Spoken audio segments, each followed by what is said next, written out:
Okay, so start natin. Start. So may kita nyo, nag-start ng makina. So ang problema, nanginginig, lakas ng vibration. Kita nyo yun, lakas ng vibration yan guys.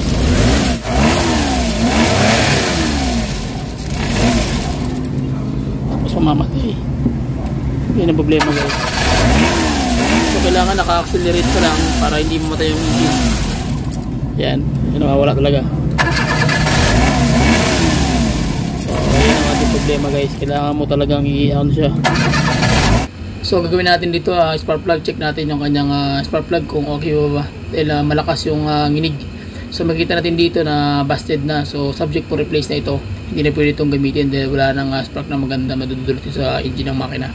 And then yung kanyang clearance valve, intake at saka exhaust, tukod na, ayaw pumasok ng otso. So problema rin. At yung kanyang fuel tank, makikita nyo naman, ayan, puro dumi, halos buhangin na. So tagilid. So ang gawin nito is linisan na lang, pati yung kanyang fuel filter. So far okay pa naman, problema lang yung fuel tank mo dumi. So kailangan tayong ibaba yung buong makina dahil subject for top overhaul. So check natin yung kanyang valve lips. So kailangan natin itong i-undergo ng guys, tawag niyan yung lapping para mabalik yung kanyang compression. So almost lahat po yan pag kayo ng clearance ng valve, kailangan lahat po setting. Okay, so ginawa na natin is i-top overhaul lang tayo. So balik na natin guys, so malinis yung makina. And then yung clearance, check natin yung valve clearance. So pasok yung otso, panalo na at G's.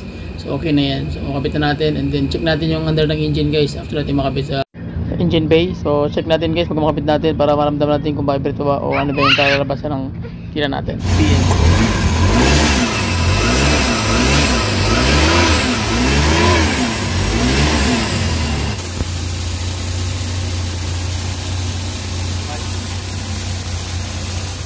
Magpaano?